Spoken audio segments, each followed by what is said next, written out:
guys, welcome back to Smoke MMA. Today I'm joined by a fan favorite in the UFC, the man you know and love, the one and only Terrance T-Rex McKinney. How are we doing today, T-Rex? Great. I think there's another hurricane hitting up here in Florida, so keep your Oh prayers man, out for the people. But you guys know of we ain't worried course. about nothing. Oh man, we're watching out for you. Prayers up and everything. Yes, sir. Thanks, brother. But I want to talk about the fights from last night though, because it was a pretty crazy card. What was your opinion, like overall thoughts on the card? What'd you think?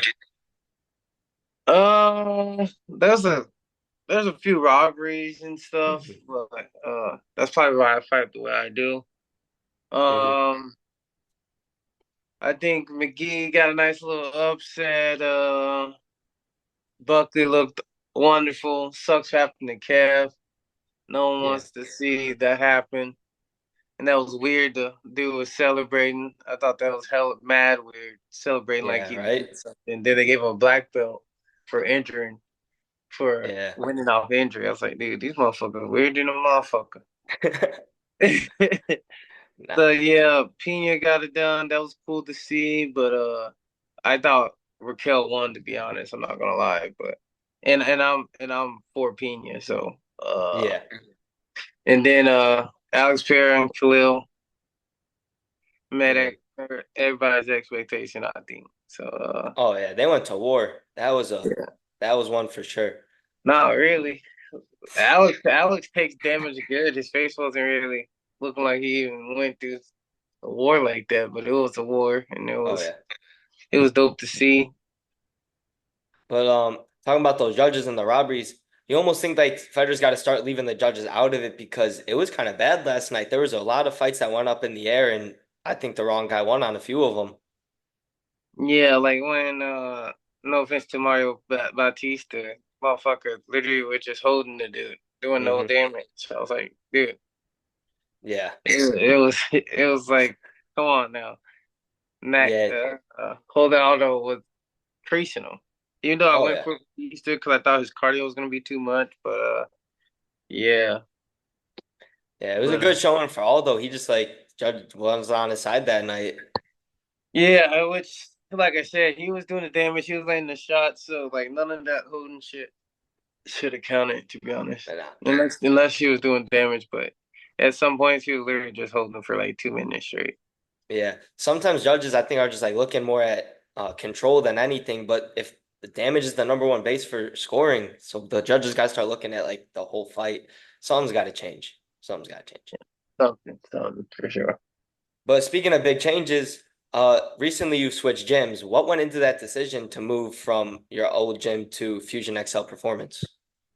Uh Prayed about it. Like I said, I don't like making any decision without praying and talking to God and talking to my family.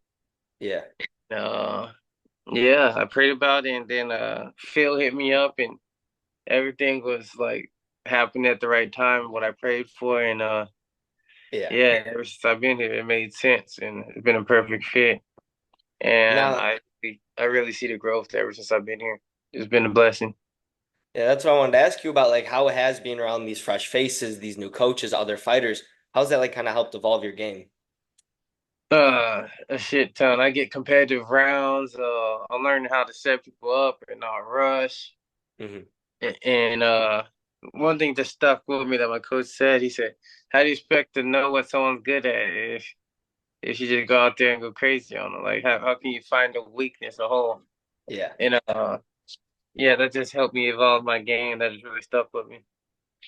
Now, like we've seen kind of videos of and pictures of you with all these different fighters, Phil Rowe, like you mentioned, but we also seen videos of you and Mike Perry sparring, and like the videos of him running at you and while you guys were sparring. Can you just like explain what that's like? Because we know Mike Perry is not someone to mess around in the gym. So what's it been like to train with him? He comes in sometimes. That's my dog, and yeah, it's scary. The dude, it's hard as shit. And I got to get to train with Leo Machida. Hmm. Uh, Jason Jackson came in one time. It's always some high level guys pulling up out of nowhere. Sydney Outlaw came through, Hmm. hell of a grappler. So like, it's just been a blessing being able to train with like high class veterans like Hodolfer goes there. Just being able to get these different looks. Mm. is what I've been needing. Yeah, I got you. I got And the right like, partner, the right veterans. gotta just be able to I can learn. even learn from the new guys, which is huge. Yeah, that's a big thing I think a lot of people don't like think about is when there's someone's better than someone else or has been doing it for longer, they think that they like a stigma is people can't learn from the people who just started. But that's what, at least in when I was wrestling, my coach would always say, take advice from everyone. Someone's gonna look at something a different way than you do, and it's always gonna help you grow. Exactly. Now, like since we're talking a lot about training, we talked a lot about the physical, like the sparring rounds, the new places. Well, what do you do mentally to prepare yourself for a fight? Like, how do you get yourself in the right headspace going into a fight? Um, I would say just locking in with training. Like I said, I don't fear no one but God. Like I'll fight anyone Mhm. at the end of the day. Like I can even fall asleep before my fight most of the time. Like I'll probably take a nap before I even fight, to be honest. I got you. But what I do is just literally just try to control things that I get to control because like Mhm. the fighting is unpredictable. So I just try to be the best Yeah. version of myself. Make sure making weights easy, making sure I'm putting in 3 sessions a day, and just adding these sprints in. It's been helping my cardio tremendously, and just really pushing the pace this time around. Because like I said, if I don't have to work, there's no reason I should miss in gym, and I'd kind of been just living by that. So it's like almost like if you know you're doing the right things, it kind of just solidifies it in your mind to help you and put you at ease going into the fights. Yeah, exactly. When you know you did everything you can, your confidence is gonna be ultimately high. When the doubt comes in is when you know you could have did more, Hmm. and that's when it Yeah. sometimes affects the performance. Especially when like such a competitive sport like fighting, it's like it's a sport that tells no lies. Whoever prepared, you're gonna see on fight day. Exactly. Same with wrestling. That's why I loved both Oh growing up. yeah. Now I've talked with Ricardo Lamas before, and he said that he's had harder rounds in wrestling than he has in MMA. What do you think about that?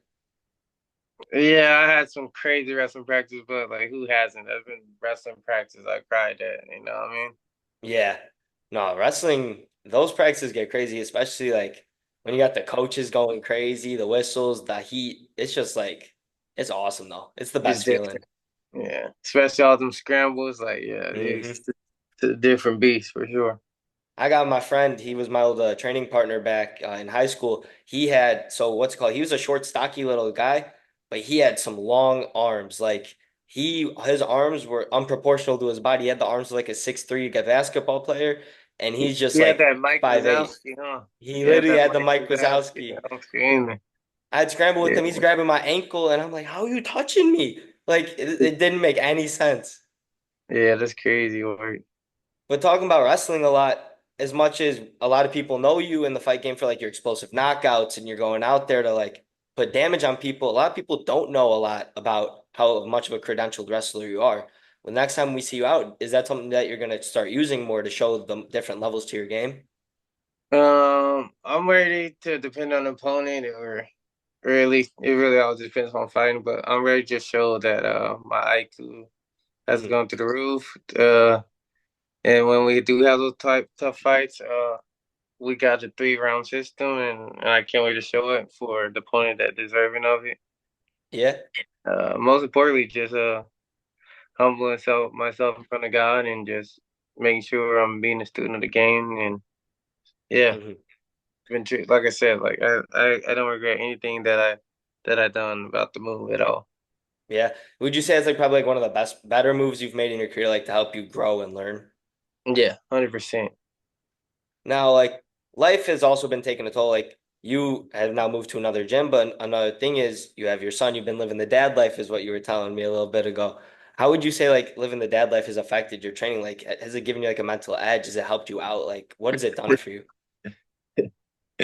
Yeah, it don't really help me out with fighting, but it definitely helps my mental, helps me stay calm. Hmm. Because really, with kids, you just have a lot of patience, and yeah, I got to do the same thing with fighting. So like, it's been a journey for sure, but one that I'll never change. Like I said, for anything, like being a dad. Hmm. Having a little twin is something I always thank God for. Yeah, I feel you. Now, another thing I want to talk about is social media, because a lot of fighters like to use social media, and I would say that you have like one of the more strong social media presences on YouTube, Instagram, Twitter, like always staying up to date. How important would you say a strong social media presence is for a fighter?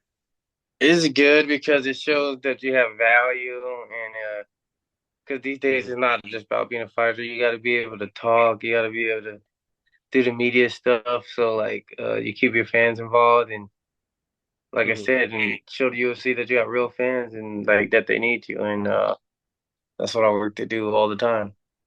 Yeah, I got you. And then you just started up, like not started up, but you've been very active on YouTube recently. What's that been like? Do you like posting those YouTube videos? Is that something, or is that like something you feel like the need to do? No, I actually really enjoy doing it. It's been super fun. And yeah, the people coming in live, been having some great chats, been having a great laugh. Yeah, it's Hmm. been a move for sure. And I'm gonna start doing some more breakdown videos of like technique and things like that of fighters. So that should be coming out soon as well. Oh man, I can't wait to see it. That's awesome, dude. Now, I want to talk about Twitter a little bit. On one tweet specifically I saw a little bit ago was you posted a picture of a T-Rex in the octagon and captioned it coming soon. What's up with that? We got some T-Rex fight news coming soon? I was supposed to fight the 12th, but the opponent that we had wasn't ready soon enough, some shit like that. Hmm. But we just talked to Sean Shelby. He said just let him know he might have a filling spot, and we told him we're ready for either the end of this month or November. And like I said, I'm just trusting God's timing. Whatever He chooses for me, Yeah. I just gotta make sure I'm ready. So, and I always live by stay ready, so you don't have to get ready. So that's what I've been doing. So like when you're staying ready, do you like try to keep the weight down or is weight never really an issue? No, I can get big. I can get to up to like 190 pounds. But right now, just like I said, I've been really locking in. So like 180 right now to 176, just perfect weight for me. Yeah, just like that nice, not nice and easy, but that nice cut that you're just always gonna be ready for it to always fill in. Exactly. Now, a little bit earlier, you mentioned Sydney Outlaw, and what people may not know is you had a big grappling match with him in Abu Dhabi at the start of the year. What was like the feeling of that, like that big event, like, and how would that compare to like a normal UFC fight or an MMA fight? For a grappling event, it's probably one of the biggest in the world. Hmm. Like I said, we're in Abu Dhabi. It was an experience of a lifetime. Sydney's probably one of the best like lightweight grapplers in the world. Dude's strong as hell, and it was nice to have him in our gym learning. You know, Hmm. because Now, like the like dude's high level. So now the event as a whole, like, how did you feel? Like, did it feel differently? Like, were because you're used to the big lights with the UFC and everything, but with it being now a grappling event compared to an MMA fight, how was it different? Like the feels, the build up, the lead up. they did a great job making it seem like a fight vibe. Hmm. Like we're in a cage. The graphics was crazy. Like their whole setup, they put some good money in it, and Hmm. it shows. Like yeah, that's why they're seeing success. Like I said, man, it was a crazy event. Super sick. Like they did a great job. Had dope gear. But yeah, it's just different in fighting because like the intensity. Like in a grappling match, it's a little bit more calm. Like sometimes guys don't even have to make weight if they agree upon it. Yeah. Now, like, is that something you see yourself doing again, like competing in more grappling matches, or is that like if it comes up, you'll do it, or are you like actively looking for other grappling matches? I'll do another grappling match, probably a couple more. Like I said, I'm gonna just be more disciplined. Just make this a lifestyle. Like, there's no reason I shouldn't train at least once a day. That's how I feel. I gotcha. Well, those are like all the questions I got for you, and now I'd like to do a thing called humanizing the fighter. So I'm gonna ask you 8 questions, like sort of like quick fire questions. It's just like normal getting to know you questions. Yeah, you'll catch on. They're pretty simple. They're fun questions. I bet easy. All right. What is your favorite all-time movie? You have to pick just one. I'm gonna go with Back to the Future. Back to the Future. Any specific one of them, or just the first one? I'm gonna go with the second one. The second one. Yeah. Now, favorite pastime other than training and fighting? Gaming and I'd say shooting hoops. Now, I actually, it's funny you say shooting hoops. We've seen a lot of clips of like UFC fighters all playing basketball. You play with any of them? Not yet, not yet, but I'm trash. I just like to play with the homies. Oh, I feel you. I'm horrible at basketball. I'm not good. I'll go play though. Now, what is the one saying that you like to live your life by? Can't stop, won't stop, and refuse to lose, man. Refuse to lose. I like it. Now, what after you make weight and after the fight, what is your first meal that you like to go eat? Used to be some steaks and stuff, but I try to stay away from red meat after the weight cut. So like some salmon, some veggies, and some rice. Something simple, nothing too crazy. Some just get your body right, feeling good. Yeah, and then like lots of fruits and things like that. Gotcha. Now, what is your favorite sport to watch other than fighting? Boxing. Boxing. That's a good one. Boxing, football, basketball, but mostly I just like watching the championships, to be honest. I like when guys have everything on the line and they're gonna show their best version of their team. That's when I like to watch the most. Yeah, those make or break ones, those are big deals, like the everything on the line and see if the pressure makes diamonds or if they fold. Exactly. That's I like to see top notch athlete at the best of the game when they're really trying to win every game at team. Now, what is your favorite fight of all time? I got a few. Dan Hooker versus Dustin Poirier. Jose Aldo versus Chad Mendez 2. Um, Corey Sanhagen versus Peter Yan was sick. Um, hmm. That's it. That's it for right now. I'll say that. Actually, and when Israel got his get back on Poton, that was a crazy ass knockout. That shit was sick. Oh yeah, that was probably one of the best post-fight celebrations too of all time with the arrows. Yeah, that shit was tough as fuck. Oh yeah. Now favorite fighter of all time. Sanhagen, Peter Yan, Israel Adesanya, Anderson Silva, John Jones, Conor McGregor, BJ Penn growing up. I love Brian Stan growing up. Shane Carwin was sick. Uh, yeah, I got a bunch of favorite fighters, but Seems like and Paige Jackson too. now you were on the Rampage Jackson podcast. What was that like? That seemed like a fun experience. That was sick as fuck. Me and Rampage Vibe. He's funny as hell, man. That shit. And then Bear too. Both those guys cool as hell. But like I said, God's really been blessing me like with life. I can't complain. Hey man, you've put in the work. It's kind of to get what you've worked for. Yeah, man. Yeah, shit been smooth. Been smooth. Now, favorite knockout of all time. Uh, Anderson Silva, his front kick, and then when he knocked out Rich Franklin, just because everyone thought it was fake, but Yeah. but dude was just in the Matrix when he was in his prime, and like that step back jab punch, folded Hmm. Rich Yeah, that up, was it don't crazy. look fake. It was so smooth, and then they slow motion, you're like, dang, that was crazy. Now, I've seen these. Now, if you were in a street fight, what's one fighter that you'd want to have your back? Kevin Holland for sure.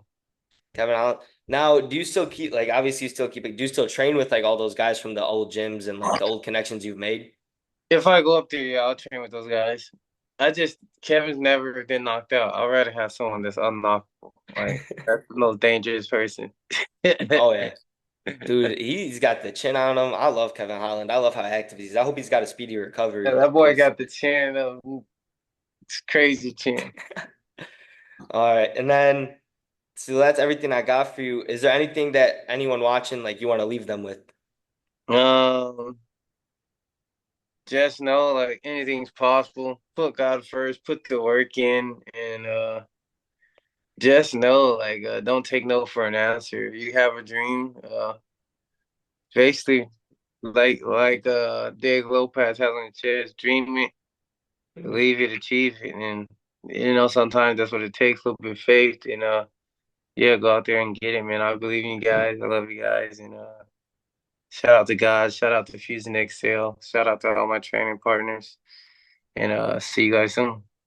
Terrance McKinney, thank you so much for joining me on the show again. Because I don't know if you know, you were the first guy I've ever interviewed. The very first interview 3 years ago today, actually.